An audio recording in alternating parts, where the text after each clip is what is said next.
At least 8 government officials from state, defense, education, and the Department of the Interior have quit their jobs to protest Joe Biden's policy toward Israel since the war in Gaza began in October.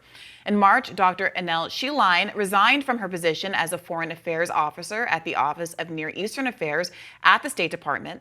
She had worked for a year at the Bureau of Democracy, Human Rights, and Labor through a fellowship program in her first government position. Joining us now to discuss why she made the choice to step down is Annelle Sheline, who is a research fellow for the Middle East at the Quincy Institute. Welcome to the show. Thanks for having me.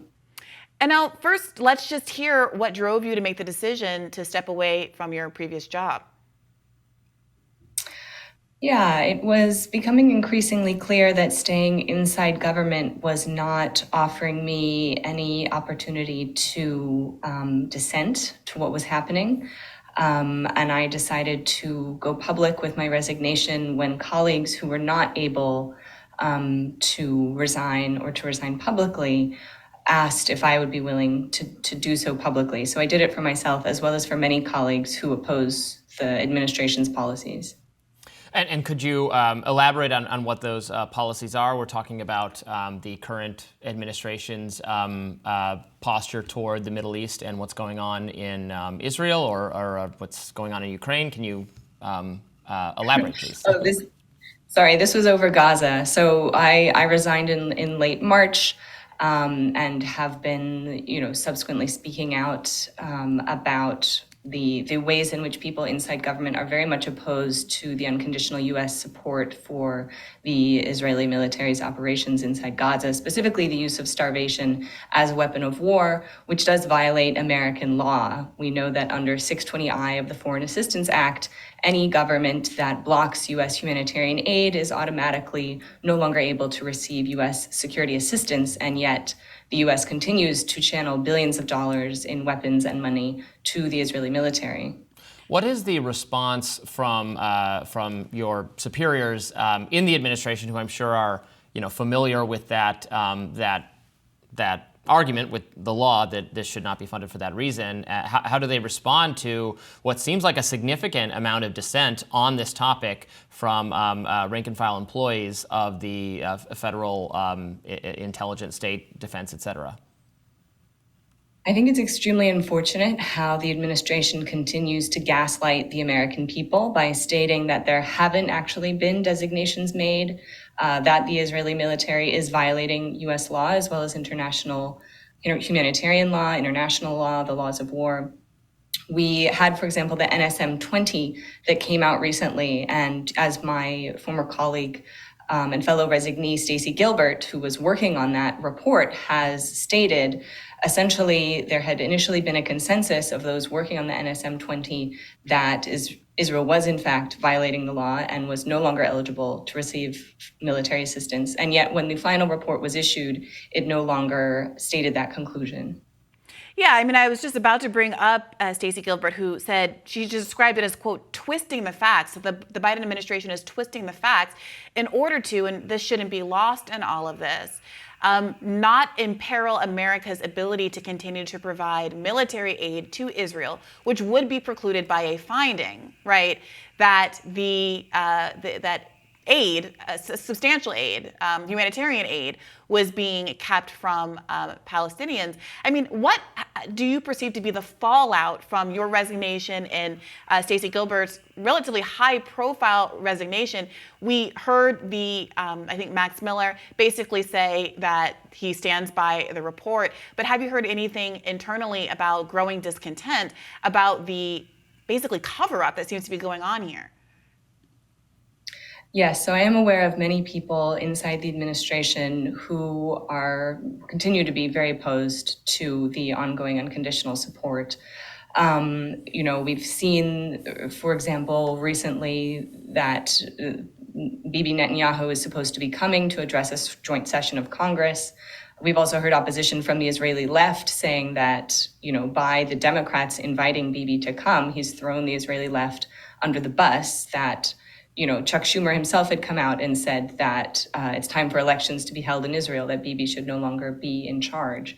So I think I bring that up just to illustrate the fact that this is all very political. And so although the US laws are very clear on what needs to happen here, it's really the politics that are preventing the law from being upheld, which is unfortunate because we are a country that believes in the rule of law. And yet clearly the administration is not upholding that. And I wondered if you could also weigh in on recent statements from State Department spokesperson Matt Miller just yesterday saying that that Hamas is standing in the way of a ceasefire. That seems to be in contradiction to statements that came out of Israel's, principally from Netanyahu, immediately after Biden made a speech at the end of last week, calling for a ceasefire and describing it as Israel's plan. When you get pushback from Israeli leadership saying, actually, this isn't our plan, it does seem to be really difficult mixed messaging that now the State Department has been wrestling with for half a week now. How do you respond to all of that?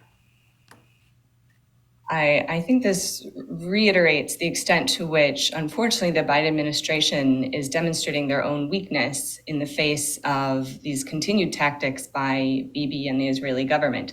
Because, Bibi has no interest in the violence ending. We've also seen statements coming out of the Israeli government that they want to continue the war regardless, even if the hostages were returned, for example. Or that, also statements saying that essentially the hostages are not the point, that their intention here is to displace the civilian population of Gaza, which is, their intent has been evident and has been affirmed by international institutions, that they have exhibited genocidal intent and behavior.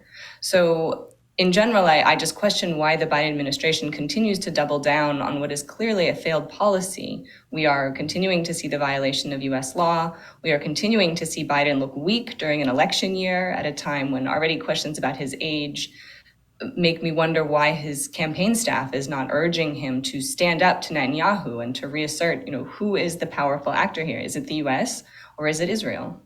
Well, let me push back on that. I think Israel and Netanyahu have taken the position that this is a war against Hamas, and it will continue. And not being charitable to the Israeli position, they have said. I know there are some far-right actors who have said other things and do want an occupation of Gaza, but Netanyahu and the government have said the point is to defeat Hamas militarily, and so the war would continue even if hostages were gotten back or other things. Now, this might be different than the Biden administration position because Biden has, recently talked about this supposed ceasefire deal that he's gotten, mixed messages from Israel, whether they're supportive of that. I don't actually think they are supportive of that because they've said they will continue until they have defeated an antagonist that attacked them on October 7th. So explain to me, militarily, why the Israeli government intentionally starves the entire civilian population of Gaza. As part of they're blocking aid to the people of Gaza. They are at war with the government of Gaza. There's some duty they have to keep the people of the territory they're besieging well-fed. Is that what the position you're taking? Yes. That is the position of the international humanitarian establishment. Yeah. Well, this is why international law, if it gets in the way of a one state's war with the people, a terrorist organization that attacked them, some would say, okay, enjoy your international law, I think. Well, but why is it necessary to starve the civilian population if they could go after Hamas officials militarily? Because Hamas has stolen the supplies from the people over and over again. Is the accusation that Israeli officials and U.S. officials have made, right? That this aid is taken by Hamas and is not given to the people. We've seen significant reporting from Reuters, from Associated Press, from many highly esteemed outlets establishing that Israel is intentionally blocking the majority of the aid, that it is not allowed to get through, and this is why we're seeing famine in Gaza. Furthermore, we saw the pier that the Biden administration set up completely fail. First of all, why was there a pier set up in the first place if we are interacting with an ally like Israel, where we should be able to have a functional relationship, say, look, aid needs to get in. If you need to go after Hamas officials, that's fine, but we do need to protect and feed the civilian population. And instead, we build this incredibly expensive pier which has fallen apart, is not working. There's been no accountability on that. Why was that even allowed to be the decision that was made? And now it's not even working. I think it's, history will judge the United States and Biden, as well as Israel, for its behavior during this time. The international community and the rest of the world, there is a consensus.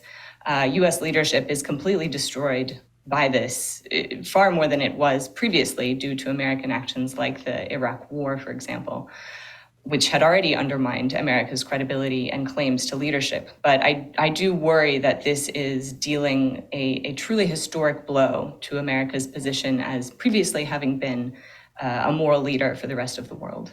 I think it's also worth noting that there's obligations under international law for an occupying power to provide certain basic needs to the people that it's occupying. This isn't an independent state that has obligations to its own people. It's a community that is not allowed to be a state, both by Israel and because of the intervention of the United States at the UN repeatedly to preclude it from being recognized as such. Although, of course, the majority of member nations do recognize Palestine as a state. I appreciate you engaging with us here, specifically on some of these finer points. I wanted to just follow up by asking you about specifically the narrative building that's going on around the question of who has a obligation to follow through with this ceasefire process. I think there is confusion that's emerging in part because of the way that the term ceasefire is being used. It seems by the Biden administration to reflect a kind of shorter term interest, like a pause, if you will, that would still allow Israel to continue what it says it wants to do, which is to completely eliminate Hamas, which of course is not what a ceasefire is. A ceasefire is a stopping of the fighting, not saying I'm going to fight until I actually vanquish everyone in the territory involved. You know, how do you see this playing out? It doesn't seem to be even holding together for a week after Biden first made his speech at the end of last week. It does seem like most of the media you're seeing in press briefings and the like give pretty strong pushback against the idea that that a ceasefire is something that is actually embraced by anyone meaningful, frankly, in Israeli leadership.